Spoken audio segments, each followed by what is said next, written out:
This podcast is sponsored by BB Makes, a family-run personalised gift company. From sports bottles to team merchandise, BB Makes has you covered. They will happily work with you to create unique designs for your perfect gift, with a wide range of products, all able to be personalised with names, quotes, pictures and much more. Head over to bbmakes.com. That's www.bebemakes.com and use the code COYS so they know that we sent you. Oh, and of course, come on you Spurs. Welcome to the Spurs News Podcast, your home for all things Tottenham Hotspur. Now, here are your hosts. Hello fellow Spurs sufferers, a slightly different podcast this week. Unfortunately, Sam is unwell and he has asked me to step up and do a quick solo podcast this week, just talking over what has happened in the wonderful, weird and wacky world of Tottenham Hotspur. There has, of course, been 2 games played since we last spoke. First thing we'll say is, congratulations to Liverpool on winning the title. The performance overall, the scoreline says everything I think that needs to be said about that game. Very, very underperforming Spurs squad once again. We took the lead early on in that game. 12 minutes, Dominic Solanke got the goal, and I know all of us in our WhatsApp group chat weren't quite sure what was happening. Surely it wasn't going to be one of those games that would be very typical Tottenham season where we're expected to lose and we take an early lead. But unfortunately, 12 minutes really was about as good as that game got for us. There was a lot of things to be very disappointed about. We only had 38% possession, 8 shots, 3 on target. Really not enough to worry them that much. Liverpool dominated, 25 shots, 8 on target, 62% possession. And the scoreline at 5-1, I don't think it flattered anyone, to be honest. It was not a good game of football. We all kind of expected maybe that that's the way that result would go. However, not to that extent. I was not impressed. I was not happy. I'm sure a lot of Spurs fans felt the exact same way. We spoke on the podcast last week as well about the fact that the fans are the ones that pay the money to go to these games. To travel from London to Liverpool is no fun journey. Those who have listened to the podcast for quite a while know that I actually recently moved from Essex up north to Lincolnshire. And I know the journey just to where I live near Boston and Lincoln from London is not a fun journey, and I'm not as far as Liverpool. So to all the fans that went to that game, you have to demand a higher level of passion, effort, everything that goes in it, and a 5-1 loss, in the way that it happened, that's not good enough for this club, and unfortunately kind of feels like that's something that we've said a lot this season, just not good enough. A record number of losses in a season. The league table, unfortunately, they say at the end of a season, the league table does not lie. And it doesn't look good for us at all at the moment. We are now 16th in the league. We have 34 games played and we're 1 point above 17th and being the last team above the relegation places, which is, as someone who was born in 1990, this is not something I would ever expect to see. I know Sam, being that bit older than me, has said he's lived through the dark times before, and honestly I've got to say I've never thought I would expect this. Like, I remember the season Harry Redknapp got hired, and I think we were after 8 games, 2 points or something, and in the relegation places. But that was only after 8 games, and then we climbed the table. This season, it feels like we've had a lot of injuries. We know that. I mean, at one point we had 80% of the starting 11 out or something crazy. But still, 19 losses is just not acceptable, and neither is a 5-1 loss. But that's as much as I want to talk about the Liverpool game. As I say, congratulations to them for winning the league. It's been a strange league table all the way round, and you got credit to them. They're the ones that have kept winning, and they deserve to be where they are. But Sam has left me a list of things he does want me to cover. So first thing we're going to talk about last night, the Bodo Glimt game, 3-1 victory. I think before the match, a 2-goal lead. We probably all would have taken that quite happily with the way we've been playing recently. To get off and get a goal after 40 seconds was fantastic. But before that, Sam was going to talk about the atmosphere pre-game. Now, Ryan, one of our admin here at Spurs News, Ryan was at the game, and he was sending us some messages from pre-match about what the stadium was like, and wow. There's no other way, just wow. The flags, he was sat just above the away fans, and he was kind of showing videos of around the stadium, and the atmosphere looked and sounded incredible.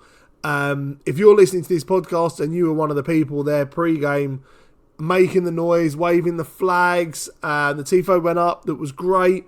Much better than that silly banner that those up the road put up into their match. We showed how to do it properly, and I'm very proud of that. It looked and sounded incredible. Ryan said that atmosphere stayed. We scored in the first 40 seconds, and he said the atmosphere then was still incredible when we scored. Amazing. He did also say that as the game went on, the atmosphere kind of went a little bit, maybe, if that's the right way to say. The message he sent in the message was, since the goal, the atmosphere's not been great, and Basuma is not playing very well, is what he said there. Madders scored, and again, the atmosphere kind of picked up a little bit, and then flattened off again.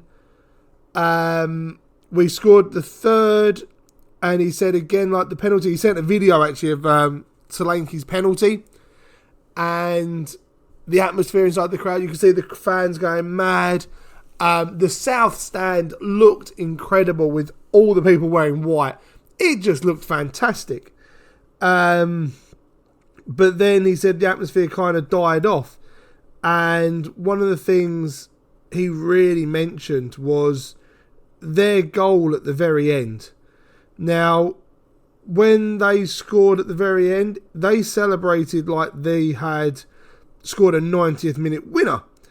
And unfortunately, I feel like Sam messaged me about it, and we were talking, and he said, he fully understands, all you've got to do is look at their record this season.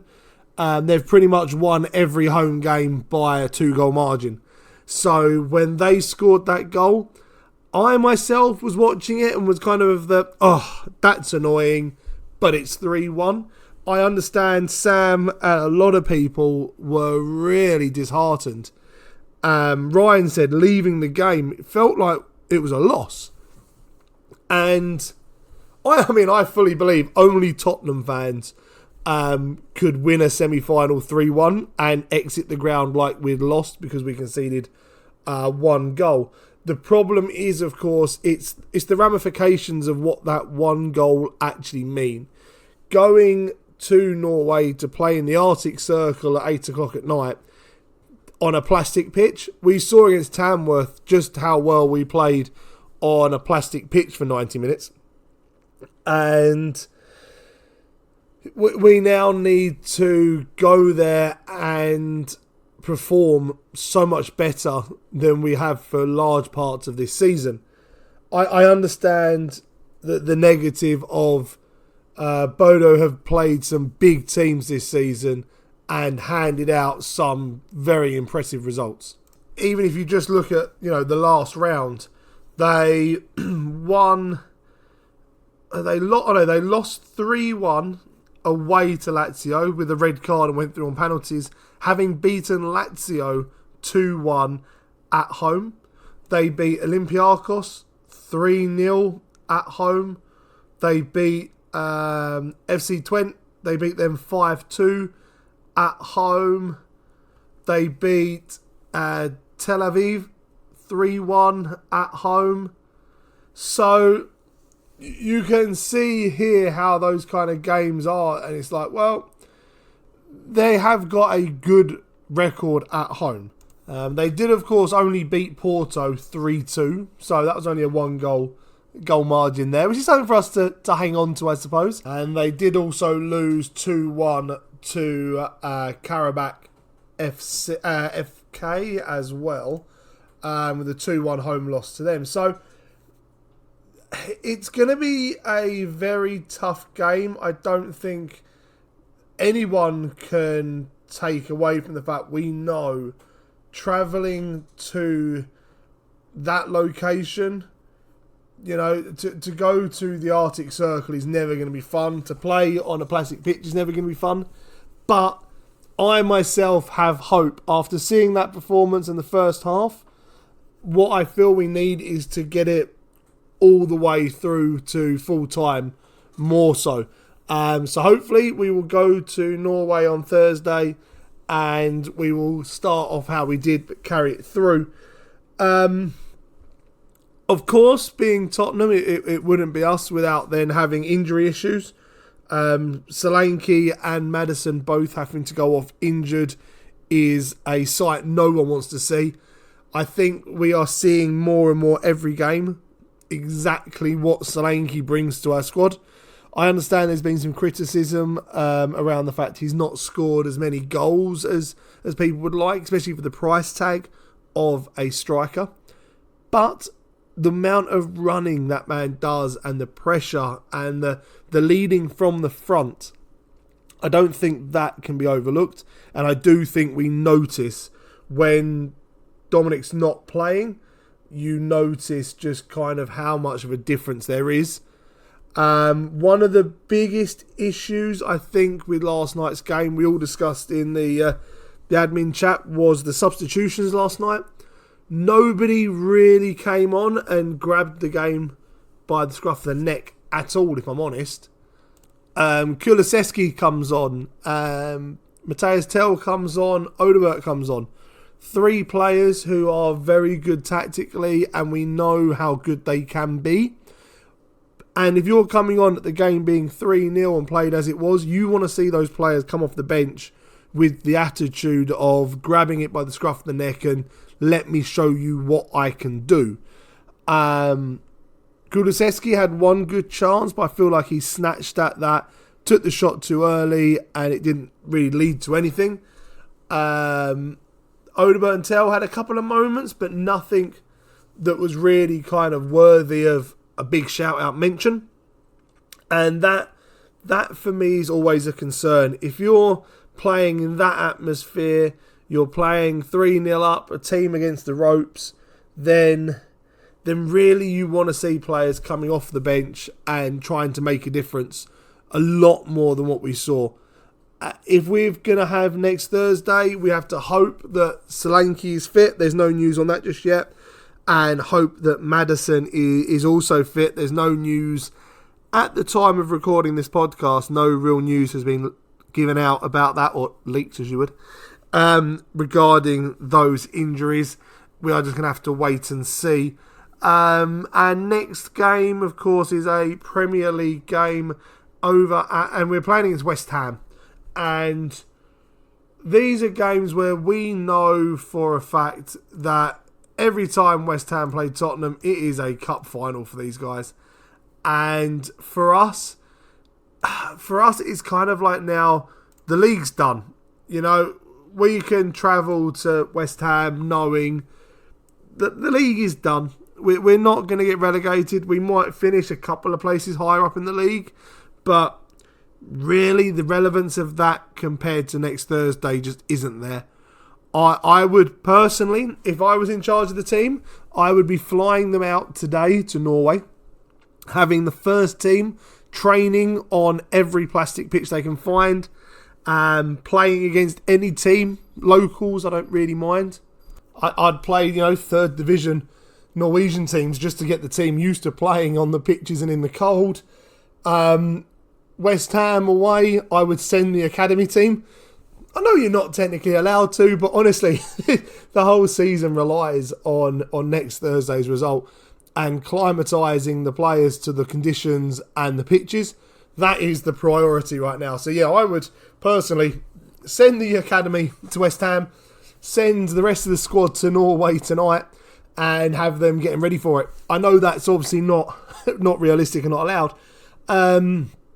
but I would hope for heavy rotation. Now, I have always kind of had this argument with Polynesian Dan about momentum and how if you've got the team there ready on Sunday, playing well, you win 3-0, you then go to the next game with a bit of momentum. However, the way this season has gone and the way that West Ham will always turn up for their cup final against us, I mean, it's been a long time since we beat them away, I believe. It means that we need to be aware of what that game's going to be on Sunday, and I don't think it's going to be good for any of the players to go to West Ham and lose and then need to put a performance away in Norway. So I do hope for heavy rotation, and then we will kind of see. We don't want injuries. We cannot have any more injuries. We're already worrying now about Solanke and Maddison, and we've just lost Bergvall, who, I want to say about this actually, can you think of anything more Tottenham than a young player who has been arguably one of our best players this season, signing a new contract, doing all of his media work, going onto the training pitch to do some light training, and injuring his ankle and most likely now missing the rest of the season.